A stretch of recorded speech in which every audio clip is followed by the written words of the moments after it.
Welcome to Disha TV. ఈరోజు మనతో ఉన్నటువంటి గెస్ట్ ఎవరైతే తెలంగాణ ఉద్యమంలో పనిచేసినటువంటి వ్యక్తి, అదేవిధంగా కవయిత్రి, ఎన్నో పుస్తకాలు రాసినటువంటి ఆ, మేధాశక్తి ఉంది. మాట్లాడగలిగేటువంటి ఏదైతే తెలంగాణ కోసం గొంతు విప్పగలిగేటువంటి ఒక బలమైనటువంటి గొంతు ఉంది. ఎక్కడ కష్టం వచ్చినా కూడా తెలంగాణ బిడ్డలకు ముందొచ్చి మాట్లాడేటువంటి తత్వం ఉంది. అదేవిధంగా తెలంగాణ మీద ఎవరైనా నిందలు వేస్తుంటే తట్టుకోలేనటువంటి తల్లి భావన కూడా ఉంది.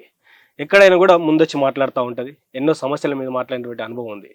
తెలంగాణ ఉద్యమంలో గద్దర్ గారితో పనిచేసినటువంటి అనుభవం కూడా ఉంది.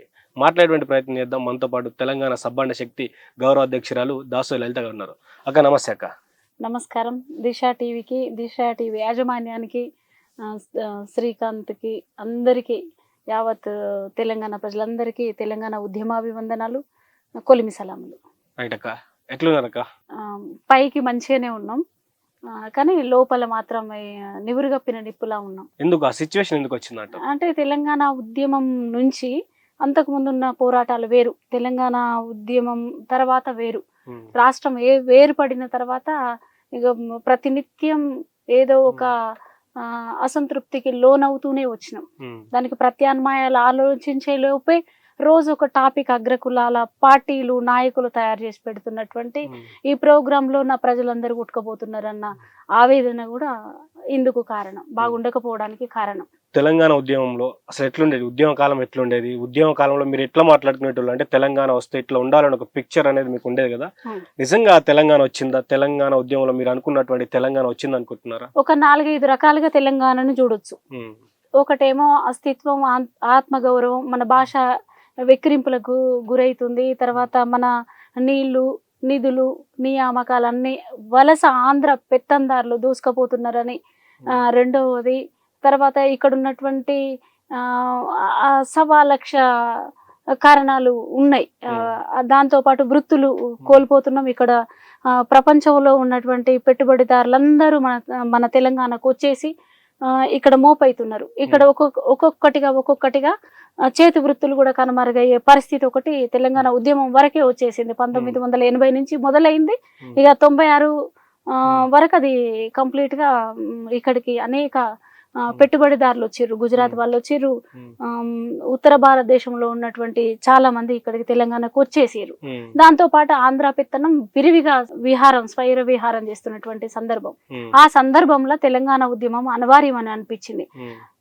1969 ఉద్యమం ఒక ఎత్తు అయితే, అప్పుడేమో మిలిటరీ బలగాలు మన ప్రజల్ని, ఉద్యమకారులను చంపించింది. మన పెద్దలు చాలా మంది వింటుంటే నేను విని నేర్చుకున్నది అది విన్నాను. అట్లా దాని తర్వాత మలదేశ ఉద్యమం వచ్చేసరికి ఎవరిని నిందించకుండా, ఎవరి మనసులు నొప్పించకుండా తమకు తామే ప్రాణత్యాగాలు చేసుకున్నటువంటి పరిస్థితికి తెలంగాణ ఉద్యమం చేరుకుంది. ఎందుకనంటే భావోద్వేగాలు రెచ్చగొట్టడం పాలకుల పని. ఎంతసేపు వాళ్ళకి అగ్గిపెట్టెలు దొరకలేదు, పెట్రోల్ పోసుకున్నారు, అగ్గిపెట్టెలు దొరకలేదు. జై తెలంగాణ అని చెప్పి మంది పోగైన తర్వాత వచ్చి జై తెలంగాణ అనే గుంపులో వచ్చి మాట్లాడారు తప్ప స్వతంత్రంగా వేదికలు ఏర్పాటు చేసి అట్లా ఏం జరగలేదు. అది అది ఇంకొక రకమైనటువంటి పాలక వర్గాల కుట్రలు.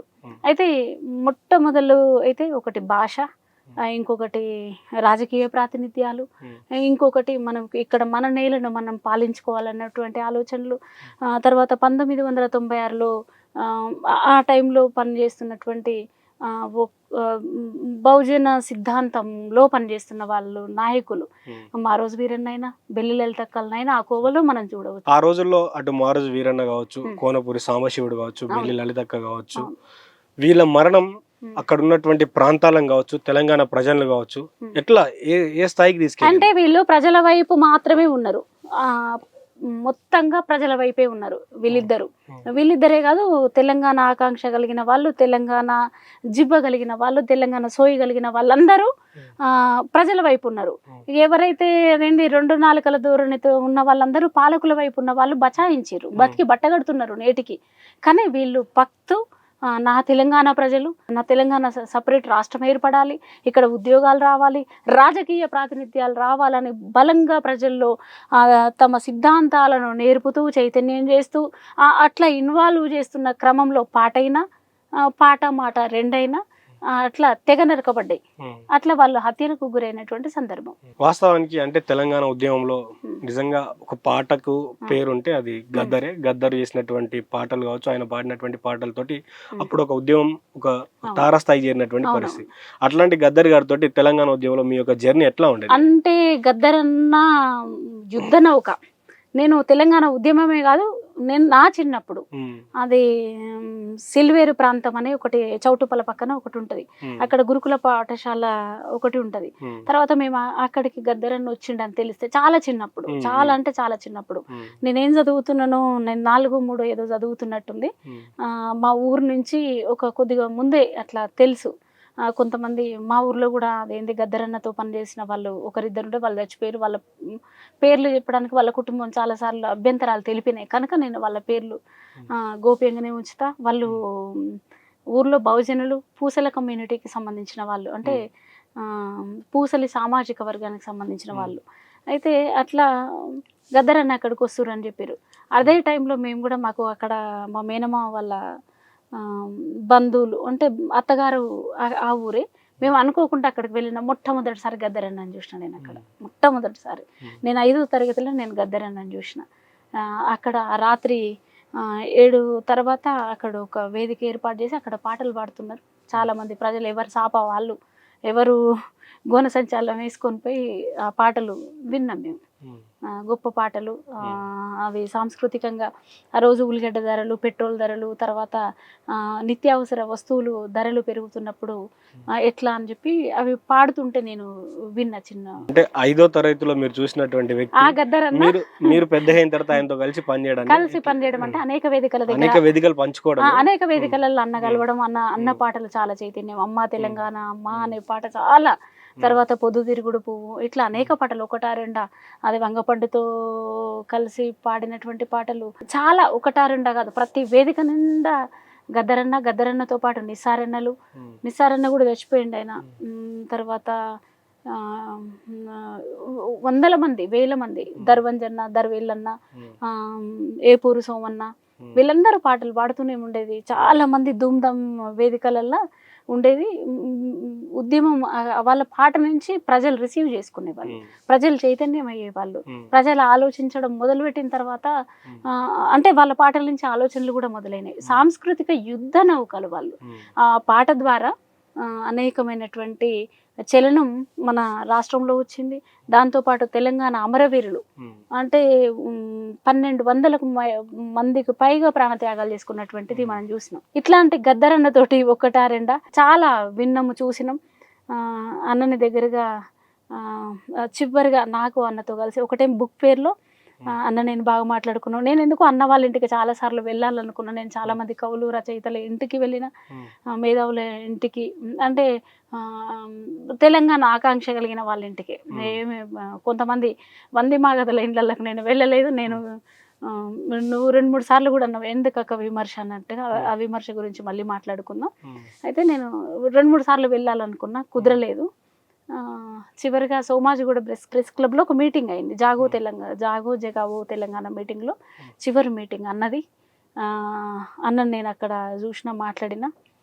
తర్వాత ఇంకొకటి 2 సార్లు కనబడ్డాం, కానీ అది మేమిద్దరం భావోద్వేగంగా మా అమ్మ చచ్చిపోతే నేను అన్ననే పలకరియాలని కొద్దిగా ఇది ఉంటే ఫోన్ మాట్లాడుకుంటుంటే అన్న నేను ఇద్దరం కలిసి, ఇంకొకటి మీకు గుర్తు చేస్తా, అన్న నేను ఇద్దరం కలిసి సరితా మోహనాచార్య రంగపురంలో నూతన వ్యవసాయం చేస్తున్నటువంటి దంపతులు చచ్చిపోయారు.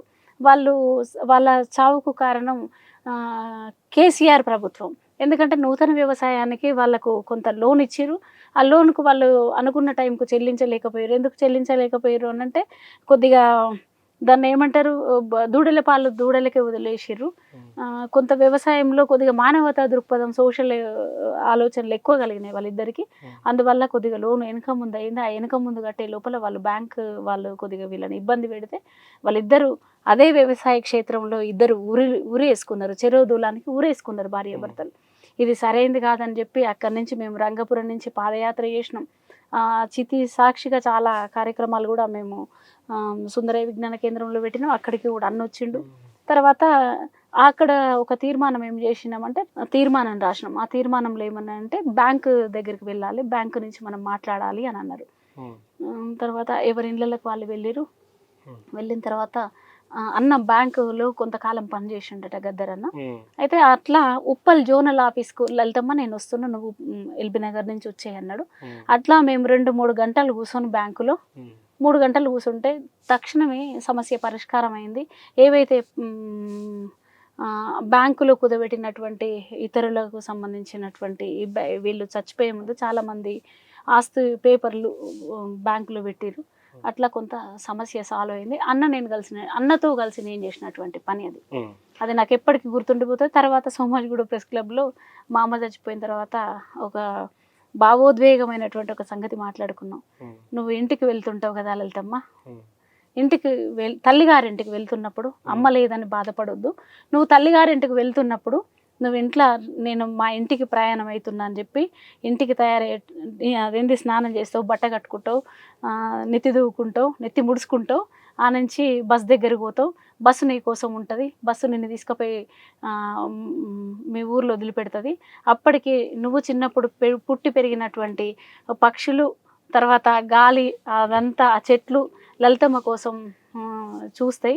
తర్వాత తలాకిలు వస్తుంది, ఆ తలాకిలు నేను అమ్మాయి ఆలింగనం చేసుకుంటుంది, కడప కన్నతల్లి అవుతుంది. ఇంటెనక గోలెం దగ్గరికి వెళ్ళి కాళ్ళు కడుక్కొని వచ్చి నడింట్లో వచ్చి నువ్వు మంచం మీద కూర్చుంటే ఇల్లు తల్లి కావలించుకుంటుంది, అదేంది నొష్ట బుట్ట అవుతుంది, నొష్ట కుంకుమ అవుతుంది అని చెప్పినప్పుడు చాలా ఏడుపు వచ్చింది. అన్న నా భుజం మీద చేయబెట్టి నెత్తి మీద చేయబెట్టి చెరువు వైపు ఏడుస్తుంటే పాశం యాదగిరి అన్న నిలబడి లలితమ్మ నీకు అంట కన్నీరు తగునా అని అన్నలు ధైర్యం చెప్పడం, ఆ ప్రేమ అయితే చాలా గొప్పది. ఆ రోజు 1200 మంది విద్యార్థులు చనిపోవడం, మిగతా వాళ్ళు తమ యొక్క జీవితాలను సాక్రిఫైస్ చేయడం ద్వారా తెలంగాణ వచ్చింది.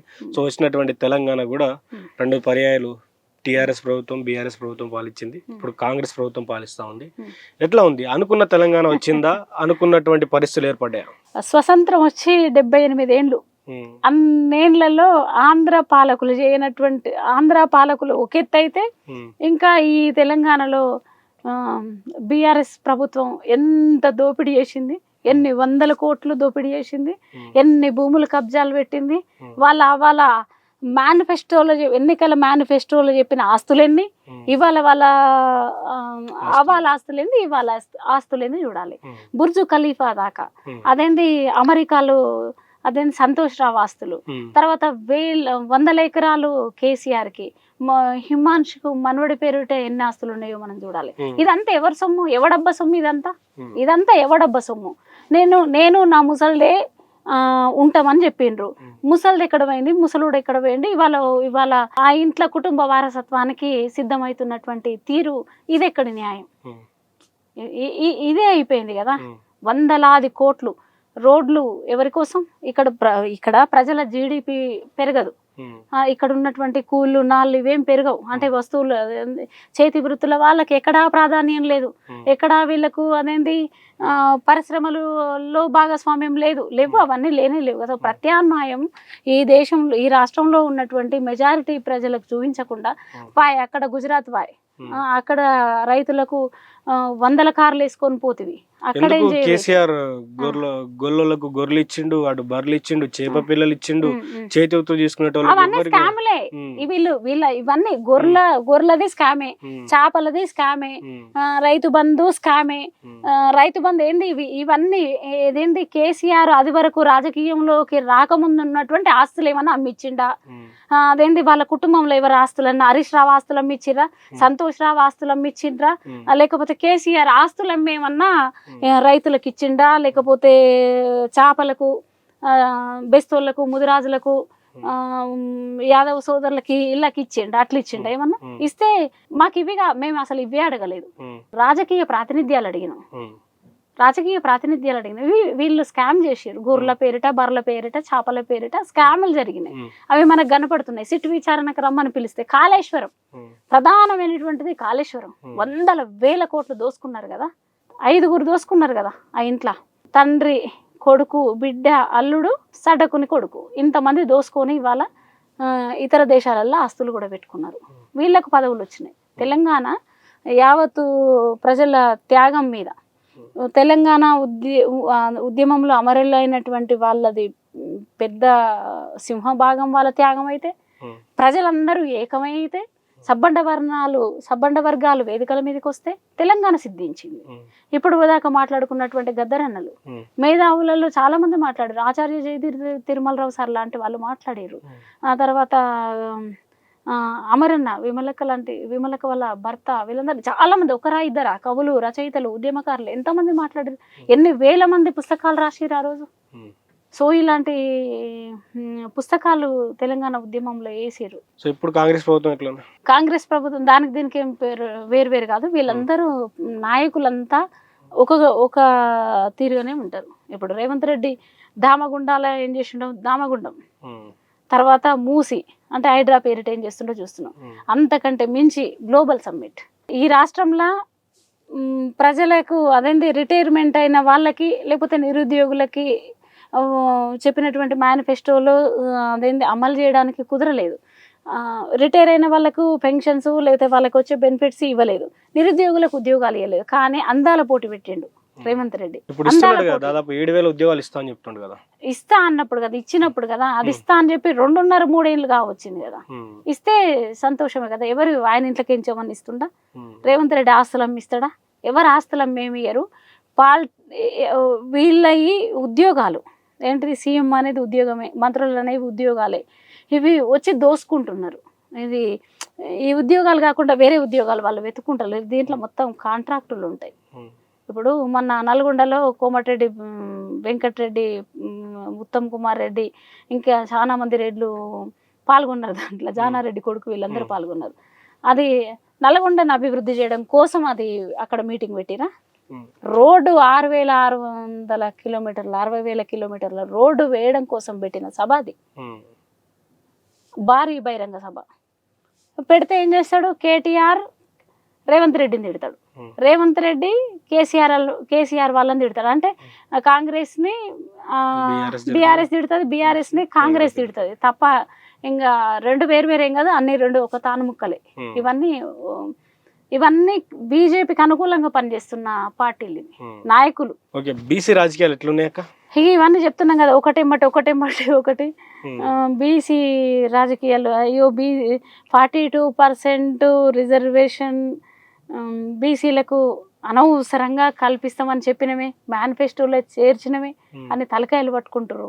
కోట్లల్లో సెన్సెస్ జరిపితే కోట్లలోకి పోతున్నారు కదా. బుట్టంగారు మాధవరెడ్డి వీళ్ళందరికీ బీసీలకు రాజకీయ ప్రాతినిధ్యాలు కల్పిస్తే మన బీసీల ప్రభుత్వాలు ఏర్పడితే వాళ్ళ కష్టం కదా. వాళ్ళ ఉద్యోగాలు ఊడిపోతాయి, అంటే వాళ్ళ అవకాశాలు ప్రాతినిధ్యాలు కోల్పోతాయి. బీసీలకు 42% రిజర్వేషన్ వేయలేదు కానీ ఈడబ్ల్యూఎస్ పేరిట 10% రిజర్వేషన్ మాత్రం అతి తక్కువ జనాభా ఉన్నటువంటి వాళ్ళు అనుభవిస్తున్నటువంటి పరిస్థితి.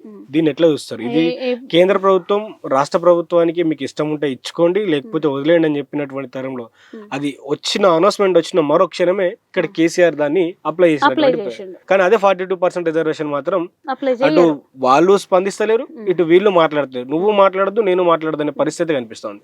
ఈ సీన్ మొత్తం ఎట్లా చూస్తారు? ఇప్పుడు ఏవైనా బ్యాక్ డోర్ లో వచ్చినటువంటిది ఈడబ్ల్యూఎస్ జీవో. ఈ జీవో అగ్రకులాలకు సంబంధించి ఇప్పుడు వాళ్ళు 70 మార్కులు 100 మార్కులు రావాల్సినటువంటి అవసరం లేదు, 40 మార్కులు వస్తే వాళ్ళు అర్హులు. వీళ్ళ దగ్గరనే వీళ్ళు ఆర్థికంగా ఉన్నారు, రాజకీయంగా ఉన్నారు, ఉన్న కొంత శాతమైన బలంగా ఉన్నారు, భూములు వీళ్ళ కాడనే ఉన్నాయి. ఇక మరి ఈడబ్ల్యూఎస్ కూడా వాళ్ళ కాడనే ఉందంటే ప్రజలు గమనిస్తారు కూడా. మనల్ని ఇంకింత పేదరికంలోకి, బీసీలను ఇంకా పేదరికంలోకి నెట్టేయడమే వాళ్ళ ఆలోచన.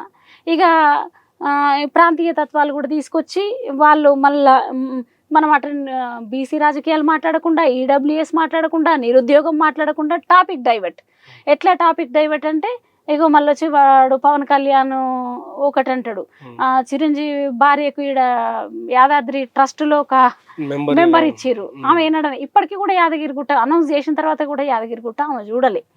వాళ్ళ ఇంట్లో ఆమె కొడుకు పేరు ఏమన్నా యాదగిరా, అలా మామ పేరు యాదగిరా, ఆమె పేరు ఏమన్నా యాదమ్మనా? ఇక్కడ ఉన్నటువంటి తెలంగాణలో ఉన్నటువంటి అనేక మంది ఉండగా మేమందరం హిందువులం కాదా? ఉమ్, మేమందరం హిందువులమే కదా, మేము కూడా శివభక్తులమే కదా. ఎల్లమ్మ, పోషమ్మ, మైసమ్మ, మారెమ్మ, గ్రామ పోలేరమ్మలు అందరికీ మేమే భక్తులం కదా. మేము కదా బోనం ఎత్తుకొని బోనాలు తీస్తాం, మేము కదా బతుకమ్మలు ఎత్తుకుంటాం. మాకంటే గొప్ప భక్తురాలు ఆమెమన్నా మాకంటే గొప్ప భక్తురాల కాదు కదా. ఏనాడన్నా బతుకమ్మ ఎత్తుకుందా? ఏనాడన్నా అదేంటి ఏనాడన్నా బోనం ఎత్తుకొని సిగ ఊగిందా? చెప్తున్నాయి. ఏ దొరసాన్లన్నా, ఏ పటేలమ్మలన్నా, ఏ కాపు మహిళలన్నా మేము మాట్లాడితే మమ్మల్ని ఎట్లా మాట్లాడుతారో, ట్రోల్స్కి ఎట్లా గురవుతున్నామో చూస్తున్నాం. ఏది ఏమైనా ఇదంతా బీసీ ఉద్యమాన్ని, ఈడబ్ల్యూఎస్ని, పిల్లల నిరుద్యోగులను పక్కదారి పెట్టేయడం కోసం ఇట్లాంటి కుట్రలు జరుపుతూ ఉంటాయి అగ్రకులాలు. అయితే కల్వకుంట్ల కవిత ఈ ప్రపంచానికి బతుకమ్మను పరిచయం చేసింది. నేను ప్రపంచ స్థాయిలో మనకు ఉన్నటువంటి బతుకమ్మ పండుగను జాగృతి పేరిట ప్రపంచం అంతా నేను బతుకమ్మ తెలిసేలా చేసినట్టు కూడా ఆమె ఇప్పటికీ చెప్పుకుంటది. నేనే తెలంగాణ బతుకమ్మ అవుతా, తెలంగాణ తల్లిని అవుతా అంటూ. ఆమె ఎవరు తమ్ముడు? ఆమె ఎవరు శ్రీకాంత్? అసలు ఆమె చెప్పడానికి ఆమె ఎవరు? ఆమె ఏ సామాజిక వర్గం? బతుకమ్మ ఆడితే బట్టలు ఇప్పించి బతుకమ్మలు ఆడిచ్చిన వాళ్ళు. ఏనాడైనా దొరసాన్లు బతుకమ్మ తెలంగాణలో పేర్చిర్రా? ఏనాడన్నా బోనాలు ఎత్తుకుర్రా దొరసాన్లు, పటేలమ్మలు? ఏ రోజన్నా నడువులకు అదేంటి మన బహుజనం ఉన్నటువంటి ప్రజల మధ్యకు వీళ్ళు బోనం ఎత్తుకొని రాలేదు. మన మైసమ్మ గుళ్ళకు, మారెమ్మ గుళ్ళకు, ఎల్లమ్మ గుళ్ళకు వీళ్ళు రాలే. ముత్యాలమ్మ గుడుల కాడికి వీళ్ళు అసలు రాలే. ఏ పటేలమ్మ అయితే ఎత్కరంగా మేము చూడలే, ఏ దొరసాని గడిలకించి కూడా ఎత్కరంగా మేము చూడలేదు. మా తాత ముత్తాతలు, మన తాతమ్మలు ముత్తాతమ్మలు కూడా మనం చూడలేదు. మరి బతుకమ్మ ఎత్తుకొని కూడా నడువులకు వచ్చి ఏం పదం పాడింది? ఏం సాంస్కృతిక నేపథ్యం ఉందని ఆమె తెలంగాణ కాదు ప్రపంచం పరిచయం చేసిన అని అంటుంది కవిత. ఆమె పరిచయం చేసింది లిక్కరు. ఇగో తెలంగాణలో చాలా ఆత్మగౌరవం, తెలంగాణలో ప్రతిభా నిపుణత కలిగినటువంటి ప్రజలు ఉన్నారు. ఇగో బెల్లిలలిత పాట ప్రపంచవ్యాప్తమైనటువంటి పాటను, అది చిందెల్లమ్మ లాంటి పాటలు ఇవి తారాస్థాయి, ప్రపంచ రికార్డు స్థాయిలో ఉన్నటువంటి ఇవి. అయితే ఈమె లిక్కర్ కదా, లిక్కర్ స్కామ్ చేసి ప్రపంచంలో ఏ మహిళన్నా చేసిందా? లిక్కర్ స్కామ్ చేసిందా? లిక్కర్ స్కామ్లో మన తెలంగాణ పరువు తీసింది కల్వకుంట్ల కవిత. బతుకమ్మ కామేం మాట్లాడడానికి లేదు. పార్టీ పెట్టి బీసీల కోసం, మహిళల కోసం, మహిళలకు పెద్దపీట వేస్తా అంటూ కూడా ఆమె పార్టీ పెట్టుకుని రాష్ట్రం అంతా తిరుగుతుంది. బీసీలందరూ నా సైడ్ ఉన్నారని చెప్పుకుంటా ఉంది. ఆమెకు ఏం పని లేదు. ఆమె కడిగిన ముత్యం అని అనిపించుకోవడం కోసం ప్రజల మధ్యలకు రావడానికి ప్రయత్నం చేస్తుంది తప్ప మా దగ్గర ఆ స్పేస్, ఆమెకి ఇచ్చే స్పేస్ మా దగ్గర లేదు. మా రాజకీయాలు మేము చేయాలి, మేము చట్టసభలకు పోవాలి, మేము అది పల్లె నుంచి పార్లమెంట్ దాకా మేము చట్టసభలకు పోవాలన్న ప్రయత్నంలో ఆమె నకిలీ ఉద్యమకారిణి. ఆమె అదివరకు 1996 నుంచి ఆమె ఉద్యమాలలో లేదు. ఆమె తెలంగాణ ఉద్యమం బాగా బలోపేతంగా వచ్చినప్పుడు జాగృతి పెట్టుకొని ప్రపంచవ్యాప్తంగా నిధులను జాగృతి పేరుతో ఆడుకోవడానికి ఆమె వచ్చింది. కేఏ పాల్ కూడా ఒక ఇంటర్వ్యూలో మీరు కూడా చూసి ఉంటారు. 1000 కోట్లు అక్కడ కూడా చేసింది. ఇక్కడ కూడా చాలా మందిని 100 కోట్లు కూడా అదేంటి జాగృతి పేరిట ఎన్జిఓ నడుపుకుంటుంది. మనం చూసినాం అది. తర్వాత ఆమె పార్టీ పెట్టి బహుజనులకు ఆమె వైపు ఏం లేరు. అరకూర ఎవరన్నా ఉంటే అదేంటి ఆమె పైసలకు లేకపోతే అదే మనల్ని దోసుకుంది కదా. ఇప్పుడు మీరు గతంలో పనిచేసినటువంటి విశారదన్ మహారాజ్ ఆమె దగ్గర పనిచేస్తూ ఉన్నాడు కదా, ఆమెతో కలిసి పనిచేస్తూ ఉన్నాడు కదా. ఆయన మీరు ఒకటి విన్నారో లేదు, గతంలో అంటే నేను ఒక 3-4 సభలకు పోయినా సిద్ధాంతపరంగా కొంత బీసీ, ఎస్సీ, ఎస్టీ, జేఏసీ అంటే తప్ప ఆయన ధర్మ సమాజ్ పార్టీలో నేను సభ్యత్వం ఏం తీసుకోలేదు. బీసీ, ఎస్సీ, ఎస్టీ, జేఏసీలో కూడా నేను ఒక మాట అన్నా నేను నాకు ఒక ఫలానా ఇది కావాలి, ఏంటి నేను అధ్యక్ష పదవి కావాలని అడిగాను. ఎందుకంటే నా ఏజు ఇంతకాలం పని చేసుకుంటా బహుజన ఉద్యమాలలో ఉన్నా. నేను కూడా ఒక అధ్యక్షురాలుగా బీసీ, ఎస్సీ, ఎస్టీ, జేఏసీకి అధ్యక్షురాలుగా పనిచేస్తానా అని అడిగిన. ఆయన ఏం చెప్పలేదు. తర్వాత మా వాళ్ళ దగ్గర, మా బీసీ ప్రజల దగ్గర పోయి ఏదో మాట్లాడిండట, అంటే మా బీసీ నాయకుల దగ్గర పోయి ఏదో మాట్లాడిండో నాకు అది తెలిసింది. ఎంత నేరుగా ఆలోచిస్తారని బాధ కలిగింది. అయితే ఇప్పుడు కవిత దగ్గర ఏందో 1000 సమస్యలు ఉన్నాయి. కవిత అనే ఖడ్గాన్ని పట్టుకొని ఇన్ని పార్టీలను నరుకుతానంటుండు. ఇప్పుడు ఆయననే కవిత అనే ఖడ్గంతో ఆయన నోరు మూయబడ్డది. కవిత అనే ఖడ్గమే ఆయన నోరు మూసింది. ఇన్ని పార్టీలు కలిపి ఇప్పుడు రేవంత్ రెడ్డి, కవిత ఒకటే. వాళ్ళకు ఇన్ఫ్రా కంపెనీలలో పార్ట్నర్స్, వాళ్ళు వ్యాపార భాగస్వాములు వాళ్ళు, పొలిటికల్ భాగస్వాములు వీళ్ళంతా.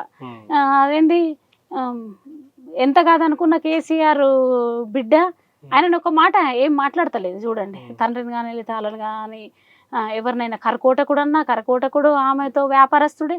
ఆ కరకోటకుడితో ఈమె వ్యాపారం ఎట్లా చేసింది ఇన్నాళ్ళు? సీఎం అయింది కదా, కరకోటకుడితో వ్యాపారం చేస్తుంది, మనిషి కడుపున ఉడుతుంది. తర్వాత ఇట్లా ఇవన్నీ రాజకీయ డ్రామాలు. బీజేపీతో ఈమెకు ఉన్నటువంటి తిహార్ జైలుకు ఉన్నటువంటి కనెక్షన్ ఉంటుంది. ఈమె వీళ్ళందరి ఈ పార్టీల యొక్క మానసపుత్రిక. వీళ్ళందరూ కలిసి ఈ కవిత అనే కత్తితోటి విశారదని లేకపోతే బహుజన అనే అంశాన్ని టాపిక్ని నరికింది. అయితే ఎట్ ది సేమ్ టైం వాళ్ళ నాన్నను అంటే మనిషిని గుంటనక్కను అదేంది రాజకీయాలు ఏం తెలియదు, ఏంది పప్పున ఆయన పేరు, మన తెలంగాణ పప్పు ఆయన, వీళ్ళను సిట్టు విచారణకు పిలుస్తున్న సమయంలో తిహార్ జైలు నుంచి వచ్చి ధర్నా చౌక్లో ఆమె ధర్నా చేస్తున్న ఎందుకంటే ఇగో మా నాన్న శుద్ధపూస, మా నాయన ఏమి అక్రమాలు చేయలేదు, ఏం దోపిడీ చేయలేదు, ఏం దోసుకోలేదు, మా నాయన శుద్ధపూస సత్యవంతుడు అని చెప్పి ఈమె ధర్నా చేస్తుంది. ఈ శుద్ధపూస ఇది లిక్కరు ముత్యం. ఆ చేస్తున్న సందర్భంలో పెడమర్తి రవి అనే ఒక ఉద్యమకారుడు సోదరుడు ఆయన ఏం చేసిండు తెలుసా? అయ్యో ధర్నా చౌకుని అపవిత్రం చేసింది, పాడు చేసింది ధర్నా చౌకుని అని చెప్పి పాలతోటి ఆ వేదికను శుభ్రం చేసిండు, అంటే ప్రక్షాళన చేసిండు.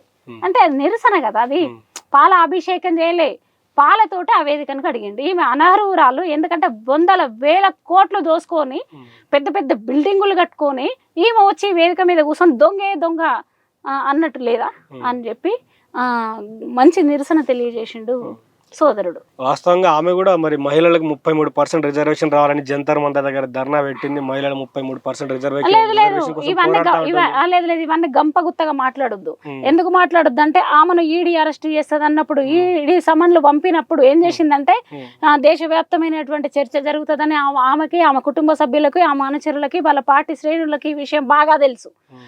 అయితే అదే క్రమంలో ఆమె ఏం చేసిందనంటే జంతర్ మంతర్ దగ్గరికి వెళ్ళి ఇక్కడ ధర్నా చౌక్ మూసేది ఎట్లా, నువ్వు జంతర్ మంతర్లో పోయి మహిళ అప్పటికి బిల్ పాస్ అవ్వలేదు కానీ బిల్లు కోసం ఆమె 33% ధర్నా అని ఆడ కొట్లాడుతున్నట్టు డ్రామా నడిపింది తప్ప అదేంది నేను ఇట్లాంటి అన్ని నిరసనలు తెలియజేస్తుంటే నన్ను కేంద్రం అరెస్ట్ చేస్తుంది, మా నాయనని మమ్మల్ని అరెస్ట్ చేసి అదేంది కుట్రపూరితంగా కేంద్రం అంటే ఈడీ అరెస్ట్ చేస్తుంది అనేటువంటిది ఒక క్రియేట్ చేసుకుంటారు. అదంతా ఒక ప్రక్రియ.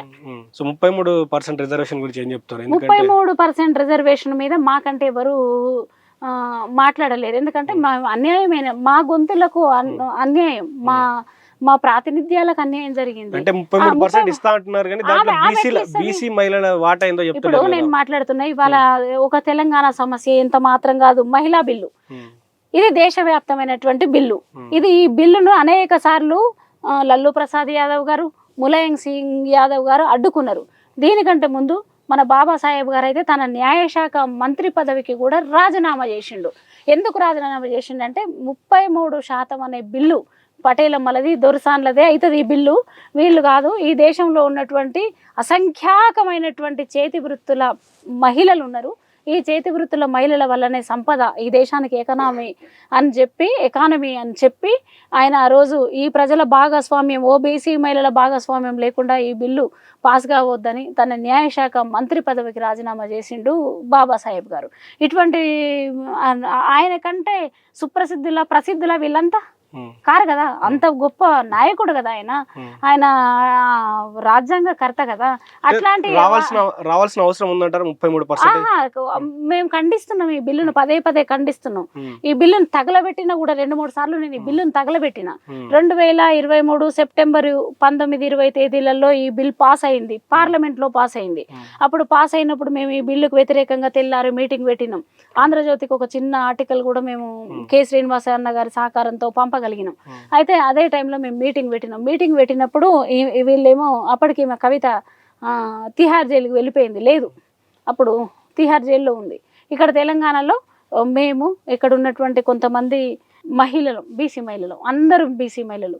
దాంతోపాటు కొంతమంది బహుజనంగా చాలామంది పాల్గొన్నారు. బీసీలు, బహుజనులు చాలామంది పాల్గొనడమే కాకుండా మేము కేంద్రం నుంచి సుప్రీంకోర్టు అడ్వకేట్ ఒక మేడం వాసంతి నల్లవాడే కూడా వచ్చి ఆమె పాల్గొన్నారు. కర్ణాటక నుంచి కూడా సత్యవతి మేడం పాల్గొన్నది. ఈ రాష్ట్రంలో ఉన్నటువంటి మహిళలు కూడా ఇట్లా పాల్గొన్నారు. మీరు ఎందుకు అపోజ్ చేస్తా ఉన్నారు బిల్లుని? ఎందుకు అపోజ్ చేస్తున్నారంటే ఇక్కడ ఉన్నటువంటి చేతి వృత్తుల ప్రజలకు ఓబీసీ మహిళలకు ప్రాతినిధ్యాలు వద్దా? మనకు ఇప్పుడు చూడండి, ఇక్కడ రాష్ట్రం వచ్చేసరికి బీసీ సెన్సెస్ ను ఆపేసింది. అంటే సమగ్రంగా రాలేదు. వస్తే 56% వచ్చింది. అందులో సగం మేము 26% పైన ఉంటాం కదా మహిళలము. తర్వాత కేంద్రం కూడా కులగణన, తర్వాత జనగణన చెప్పట్లేదు. అంటే ఆ బిల్లులో బీసీ మహిళ యొక్క సెపరేట్ కోటా కావాలంటారా మీరు? కంపల్సరీ కావాలి కదా, తప్పకుండా కావాలి. ఇది ఈ దేశానికి ముఖ్యమంత్రి అయినా, ఈ దేశానికి ప్రధాని అయినా, రాష్ట్రానికి ముఖ్యమంత్రి అయినా బీసీ మహిళలే కావాలి. అట్లాంటి అనివార్యత ఏర్పడింది.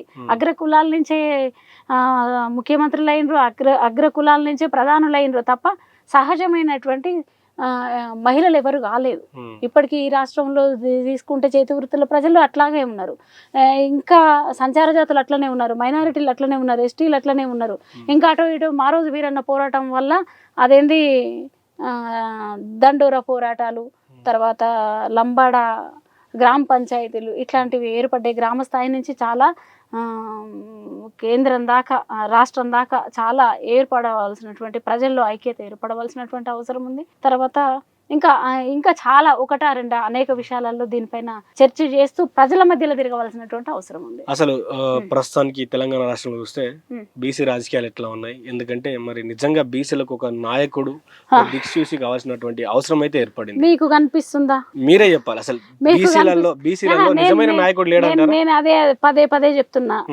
పదే కంటప్పుడు కంటే ప్రజలకు బాగా తెలుసు, పాలక కులాలకి ఇంకా బాగా తెలుసు. ఏంది నాయకుడు అనేటోడు ఏడ ఉండాలి, ప్రజలతో ఉండాలి. నేను అదే చెప్పబోతున్నా. ఏ పార్టీ అధికారంలో వస్తే అక్కడ ఉంటున్నాయి. ఆర్ కృష్ణ ఏడున్నాడు? బీజేపీ తోటి ఉన్నాడు. జాజుల సీనన్న ఎక్కడి నుంచి మాట్లాడుతున్నాడు? కాంగ్రెస్ నుంచి మాట్లాడుతున్నాడు. చూడండి, ఆయన పదే కాంగ్రెస్ విమర్శిస్తారు కదా. ఆయన ఏ గ్రౌండ్ లో నుంచి మాట్లాడుతున్నాడు? ఏ బౌండరీల నుంచి మాట్లాడుతున్నాడు? అయితే ఎవరి స్వార్థ అంటే వాళ్ళ సంఘాలకు నాయకులు అంతే తప్ప యావత్ తెలంగాణ బీసీ ప్రజలకు ఏం నాయకులు గారు. అట్లా సో ఇప్పుడు మరి తీన్మార్ మల్లన్న నిన్న మొన్న భువనగిరి సమరబేరి పెట్టి రాజ్యాధికార సమరబేరి అంటా ఉన్నాడు. 1,00,000 మందితో సభ అన్నాడు. మారోజు వీరన్నను, బెల్లి లలితక్కను, గద్దరన్నను అంత ఏఈ ద్వారా టెక్నాలజీ వాడి ప్రజలకు అంటే ఆయన ఏం చెప్పిపించుకున్నాడు? ఏఐ టెక్నాలజీ ద్వారా మల్లన్న వస్తుండు, మల్లన్న అని చెప్పిండు తప్ప బీసీ ప్రజల చైతన్యం ఒక్క పార్టీ అంటే ఆయన పార్టీకి చెప్పిపించుకున్నారు తప్ప ఇన్విటేషన్ ఇచ్చిన వాళ్ళలో అనేక మంది ఉండరు. ఏరి వచ్చిరా సభకు వాళ్ళు?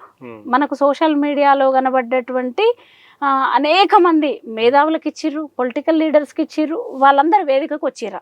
మీరు చూడాలి. అంటే బీసీలకు ఒక బీసీ రాజ్యాధికారం కోసం ఒక బీసీ నాయకుడు బయలుదేరితే బీసీల వెన్నుపోటు ఓడుస్తున్నారు ఆయనకు సహకరించకుండా అనేది. అంటే మీరు నిన్నటి సభ మాత్రమే పరిగణలోకి తీసుకొని మాట్లాడడానికి ఎంత మాత్రం వీల్లేదు. ఎందుకంటే అంతకు ముందు ఉన్నటువంటి వాళ్ళు అంటే ఆయన బీసీ మూవ్మెంట్ అన్న కొంతకాలమే అవుతుంది కదా, చాలా ఏండ్ల నుంచి ఏమి ఆయన జర్నలిస్ట్ జీవితం మొదలైన దగ్గర నుంచి ఏం బీసీ అనలేదు, బహుజనం అని కూడా ఏమనలేదు. జనరల్గా వార్తలు చదువుకున్నాడు. ఇగో పాలకుల తరపున ఇగో ఇట్లాంటివి ఉన్నాయని చెప్పిండ్రు, ఆ ధిక్కార స్వరం. అంతవరకు సరే, చాలాసార్లు అరెస్ట్ అయినరు. మేము కూడా పాపం అన్నను చాలాసార్లు ఇట్లా చేస్తున్నారని ఖండించినాం. కానీ తర్వాత ఎప్పుడైతే బీసీ మూవ్మెంట్ అని అంటున్నా కానించి ఎవరు మొదలున్న వాళ్ళు ఇప్పటిదాకా ఉన్నారా? ఎంతమంది తన పక్కన అవ్వాల నుంచి ఉన్నోళ్ళు వాళ్ళ దాకా వాళ్ళందరూ ఏరి మొదలైనటువంటి దాంట్లో చెరుకు సుధాకర్ అన్నేడి, మహబూబ్ నగర్ అన్నేడి, ఇంకొక అన్నేడి, అదేంది ఇంకా చాలామంది ఒకరు పేర్లు ఎందుకు, చాలామంది ఆ రోజు ఉన్న వాళ్ళు ఇవాళ ఏరి. నువ్వు పార్టీ పెట్టుకున్నందుకు, పార్టీ ఆవిష్కరణ చేసుకున్నందుకు శుభాకాంక్షలు. ఈయన ఒక పటేల్ కదా, మాకైతే పటేల్, మేమైతే ఆయన చేర్చబడ్డ బీసీ. ఇప్పుడు చేర్చబడ్డ బీసీని. అవును, మరి చాలా ఏళ్ళు రాజాధికారం అనుభవించిన వాళ్ళు. మేము ఇప్పటి వరకు మహిళలను శాసనసభ దాకా రాలే కదా, రావాలి కదా, మాకు కదా రాజ్యాధికారం అవసరం, మా గొంతుల నుంచి కదా రాజ్యం రావాల్సింది, ప్రజలు మా వైపు కదా ఆలోచించవలసింది. ఇగో ఒక ఉస్మానియా యూనివర్సిటీ ప్రొఫెసర్, ఓ మహిళా ప్రొఫెసర్, మేము ఇదే మాట్లాడుతుంటే ఇదే రాస్తుంటే మేము ఇవాళ 20 ఏళ్ళ నుంచి ఇదే మాట్లాడుతున్నాం. ఇగో మా చాకలి తల్లి సేవా చేతి వృత్తుల తల్లి వచ్చి అదేంది ఊరుమ్మడి బట్టలన్నీ ఉతికి ఎవరింట్లో వాళ్ళకి బట్టలు వేసి తర్వాత పొద్దుకంగా పోయి సాకలి దాన్న మాలికి గుళ్ళ పట్టుకొని అడుగుతున్న పరిస్థితి ఉంది కదా. అట్లా అని మాట్లాడితే అదే ప్రొఫెసర్, ఆ మీటింగ్లో విన్న ప్రొఫెసర్ నాకు ఫోన్ చేసి తర్వాత అక్కడ ఖండించకుండా ఫోన్ చేసి, ఏమమ్మా మేము 4 ఉంటే మేము తెల్లటి మా అదేంది మల్లెపూల లాంటి అన్నం మీకు గుళ్ళలు పెట్టినామని మాట్లాడింది. ఏమమ్మా మరి గుళ్ళలు ఎందుకు అన్నం పెట్టినామని అడిగితే బట్టలు ఉతికినందుకన్నది. మరి ఉట్టి బట్టలే ఉతికిందా, మైల బట్టలు ఉతికింది, ముట్టు బట్టలు ఉతికింది, అదేంది అన్ని బట్టలు ఉతికి అదేంది మైలను శుభ్రం చేసి మన సమాజానికి తెల్లని దుస్తువులను అందించింది. మరి ఈ ప్రొఫెసర్ వృత్తి చేయకుండా అదేంది మా చాకలి మంగళ బట్టలు ఉతకట్లేదు కదా ఆమె. అంటే నేనేం చెప్తున్నా అంటే తొక్కేసి ఈ జనం అనేసరికి చిల్లరోళ్ళు, అలగా జనం అని మాట్లాడతారు మమ్మల్ని. ఎవరైనా భోజనానికి పిలిస్తే కూడా అలగా జనం అని మాట్లాడతారు. ఏది వీళ్ళే ఎవరు అలగా జనం ఎవరు? 2 ప్రాంతాలలో అది కలిపి చెప్తున్నా, చిల్లరోళ్ళు. ఎట్లా చిల్లరా? మేము సాయశక్తుల మా రెక్కలను అదేంది చెమటను అంతా కరగదీసి మేము సమాజానికి పనిచేసినటువంటి వాళ్ళు చేతి వృత్తుల ప్రజలు, సేవా చేతి వృత్తుల ప్రజలు. అయితే ఇవాళ ఇంత శ్రమ చేస్తున్నటువంటి మా మహిళల తరపున మగవాళ్ళు కూడా ఇక్కడ 2 వేరే పెద్దగా అయితే కాదు, కొద్దిగా మగవాళ్ళు కాబట్టి కొంచెం డామినేషన్ ఉంటుంది, నీకేం తెలియదు అంటే అనొచ్చును కాక.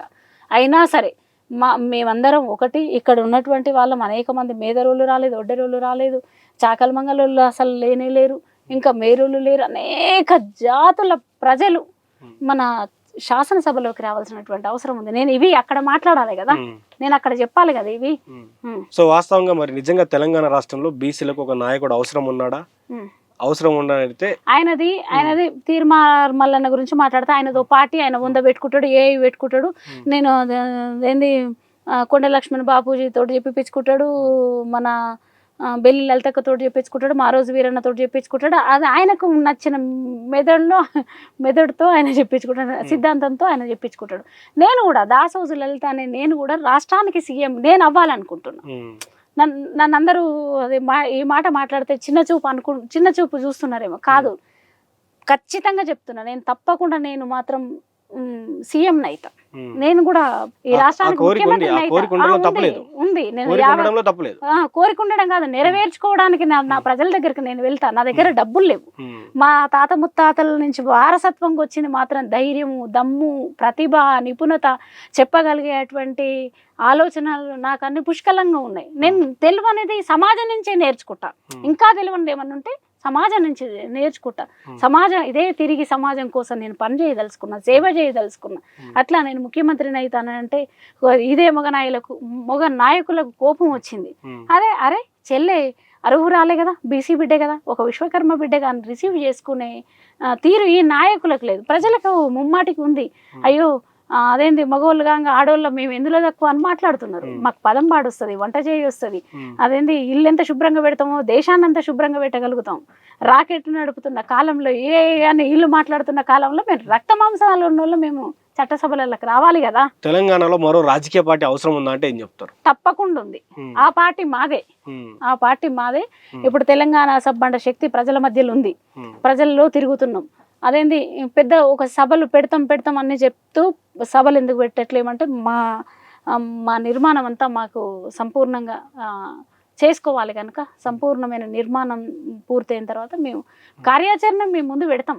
మేము అదేంది ఏ పూట కాపూట అదేంది పాలకులు ఇచ్చే ఎజెండాలతోటి వాళ్ళు ఇచ్చేటువంటి సమస్యలు సృష్టించేది వాళ్ళే, మళ్ళీ ఆడ ప్రత్యక్షమయ్యేది వాళ్ళు. అట్లా కాకుండా జనాన్ని ఎంత ఏమంటారు గట్టి గింజలు తాలు మాకు అవసరం లేదు.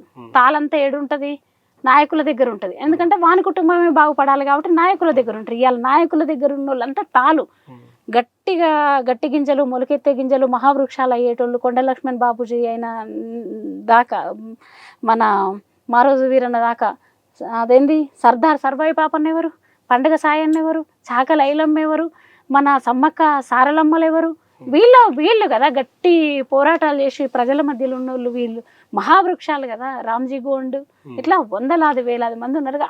ఆ దశ ఆ పద్ధతిలో ఉండాలనుకుంటున్నాను తప్ప పాలకుల పంచన వంది మాగదుల కవిత్వము చదివేది లేదు, వాళ్ళని జీ హుజూర్ అనేది లేదు, వీళ్ళని ఉపేక్షించేది కూడా లేదు. దాసో లలిత గారు, తెలంగాణ ప్రజలకి బీసీ, ఎస్సీ, ఎస్టీ, ఓసీలతో సాగలిపి వీళ్ళ రాజకీయాలు ఏ విధంగా ఉన్నాయి, మీరు రాజకీయాల్లో రాబోతా ఉన్నారు కాబట్టి, ప్రత్యక్ష రాజకీయాలు చేయదలుచుకున్నారు కాబట్టి, ఈ తెలంగాణ ప్రజలకు, తెలంగాణ ఆడబిడ్డలకు, తెలంగాణ యువతకు మీరేం చెప్పదలుచుకున్నారు, మీ సందేశం ఏంటి, ప్రజలతో మీరేం మాట్లాడదలుచుకున్నారో చెప్పండి. నేను మీడియా ముఖంగానే కాదు, రేపు పొద్దుగాల ప్రజలకే వస్తా. ప్రజలు అనేక ఇప్పుడేంది కంటి తుడుపుగా సగం సగం కార్యక్రమాలు చేసి రథాలు కూలిపోయి, జనం బాటలు కూలిపోయి, అదేంది బైక్ యాత్రలు కూలిపోయి, ఇవన్నీ ఇంకా చాలా రకాల వీరు నట్ట నడిన ఎత్తేస్తున్నారు.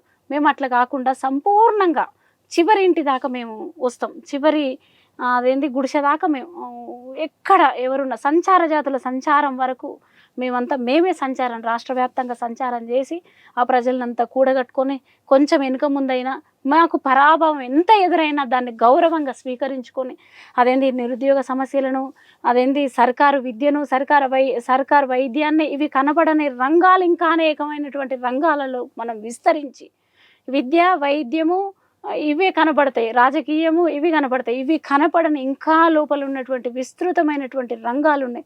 ఆ రంగాలలోకి కూడా మేము ప్రవేశించి చాలా సమాజం నుంచి నేర్చుకొని, సమాజంలో ఉన్నటువంటి సంచార జ్ఞానాన్ని అంతా మేము తిరిగి మా పాదాల ద్వారా తిరిగి నడిచి మేము ఆ జ్ఞానాన్ని అంతా మూటగట్టుకొని రేపు శాసనసభలో మా ప్రజల కోసం మాట్లాడదలుచుకున్నాం.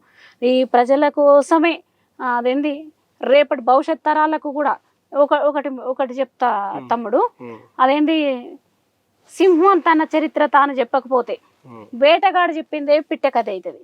ఆ వేటగాడు పిట్ట కథలలోనే తెలంగాణ ఉద్యమం నీళ్లు నిధులు నియామకాలు చెప్పారు. ఇవాళ వచ్చి నేనే ముఖ్యమంత్రి అవుతానని అదే కుటుంబం నుంచి చాలా బిడ్డ చెప్తున్న పిట్ట కథలు. ఇప్పుడు బీసీ ఉద్యమం పిట్ట కథే ఆమె చెప్పేది. ఎందుకంటే ఆమె అధికారంలోకి రావడం కోసం ప్రజల తరపున ఉన్నట్టు నకిలీ ఉద్యమం అదంతా మాలాంటి వాళ్ళను సమాధి చేయడం కోసం చేస్తున్నటువంటిది. ఆమె సమాధి చేస్తే సమాధి అయ్యేదా మా బహుజన ఉద్యమం? ఒకరా ఇద్దరు చంపేస్తే ఆగిపోయిందా ఉద్యమం ఏమన్నా? అడవిల హిడ్మా దాకా అక్కడ వాళ్ళు తర్వాత ఇక్కడ బెల్లిలతక్క, ఇక్కడ వీరన్నలు, తర్వాత తెలంగాణ ఉద్యమంలో అమరవీరులు ఎంతమందో ఇక్కడ అదేంది త్యాగాలు ఉన్నాయి, చరిత్ర ఉంది. అదేంది సింహం తన చరిత్ర తను చెప్పకపోతే వేటగాడు చెప్పేటువంటి పిట్టె కథలను నమ్మవలసి వస్తుంది. ఆ పిట్టె కథలను మనం బద్దలు కొడుతూ ప్రజలలో చదువుకున్న విద్యార్థులు చాలా ఎక్కువ మంది ఉన్నారు. చాలా ఆలోచన చేయాల్సినటువంటి అవసరం ఉంది. రేపటి తరం మీరే. మేము కూడా అదేంది వెనుకటి మహనీయుల పరంపరలలో వచ్చిన వాళ్ళం. మీకోసం ప్రజల కోసం సేవ, అసలైన వారసులం మేము. ప్రజలకు సేవ చేయదలుచుకున్న మనం అందరం కలిసి ఉమ్మడిగా పనిచేయాలి కనుక వివిధ రంగాలు, చాలా రంగాలు ఉంటాయి. ఆ రంగాలను అన్ని కలుపుకొని మనం దశల వారీగా అదేంది జిల్లాలకు మండలాలకు వస్తున్నాం. మనకు నాకు వెనుక నుంచి ఏమి ఆస్తులేమి సంపాదించి లేవు. ఆస్తులు అసలు దోసుకోలేదు, దాచుకోలేదు, ఏం ముళ్ళెలు కట్టుకోలేదు. ముళ్ళె కట్టుకున్నంత జ్ఞానమే మహనీయుల నుంచి. ఈ జ్ఞానాన్ని ప్రజల ముందు పెడుతూ తిరుగుతాం. తర్వాత ఇప్పుడు నువ్వు పలానా పేరు చెప్పినావు, ఆ పలానా వాళ్ళకు మొత్తం దాచుకొని ఇప్పుడు ఆ నల్లధనం అంతా తెల్లధనం చేసుకోవడం కోసం పార్టీ పెట్టుకొని ఆ తెల్లధనంతో నల్లధనాన్ని ఈ రూపంలో చూపిస్తారు. అందుకే యావత్ తెలంగాణ ప్రజలకు, యువకులకు, రేపు పుట్టబోయే తరానికి కూడా మేము తప్పకుండా ఉద్యమాలు చేస్తాం, రాజకీయ పోరాటం చేస్తాం, రాజకీయ ప్రాతినిధ్యాల కోసం మేము పాటుపడతాం. కనుక బాగా ఆలోచించి ఎవరు చెప్పినటువంటి పిట్టే కథలకు వినకుండా మనం నిజంగా బహుజన నేపథ్యంలో మనం ప్రజా జీవితంలోకి రావాల్సినటువంటి అవసరం ఉంది. అందరు కలుస్తారని భావిస్తూ తమ్ముడు శ్రీకాంత్కి, తర్వాత యాజమాన్యానికి, తెలంగాణ నా ప్రజలందరికీ, చేతి వృత్తుల ప్రజలందరూ నాకు చాలామంది ఫోన్లు చేస్తున్నారు. దిశా ఛానల్లో ఇంటర్వ్యూ వచ్చిందంటే నాకు ఎక్కడ లేని ఫోన్లు వస్తున్నాయి, ఎక్కడ లేని మంది కలుస్తున్నారు. మీ ఛానల్ ద్వారా నాకు అనేక వేల మంది కనెక్ట్ అవుతున్నారు. రైట్ అక్క. ఆ, Thank you ఈ so much. అవకాశం ఇచ్చినటువంటి ఛానల్కి తర్వాత మీ అందరికీ ధన్యవాదాలు తెలియజేస్తున్నాను. ఇది దాసు లలిత తోటి స్పెషల్ ఇంటర్వ్యూ. తను చాలా విషయాలు మాట్లాడడం జరిగింది. తెలంగాణలో ఉన్నటువంటి రాజకీయాలు, బీసీ రాజకీయాలు ఏ విధంగా ఉన్నాయి, సో బీసీలు ఏ విధంగా మేల్కొనాలి, బీసీ ప్రజలు కావచ్చు, బీసీ యువత ఎలా రాజకీయాలకు రావాలి, రాజకీయాలు రావాల్సినటువంటి అవసరం ఏ విధంగా ఉంది, అదేవిధంగా తెలంగాణ సబ్బండ శక్తి రాష్ట్రం అంతా తిరగబోతా ఉంది, ప్రతి గుడిసెను దాకబోతా ఉంది, ప్రతి మహిళను దాకబోతా ఉంది, ప్రతి మహిళకు తెలంగాణలో మహిళా సాధికారత ఎందుకు అవసరమనే అంశాన్ని తెరపైకి తీసుకురాబోతోందని కూడా వారు చెప్పడం జరిగింది. మరి చూద్దాం రానున్నటువంటి రోజుల్లో మరి తెలంగాణ సబ్బండ శక్తి ఎలా పనిచేస్తుంది ఈ తెలంగాణ ఆడబిడ్డల కోసం, ఈ తెలంగాణ ప్రజల కోసం. చూస్తూనే ఉండండి దిశ టీవీ.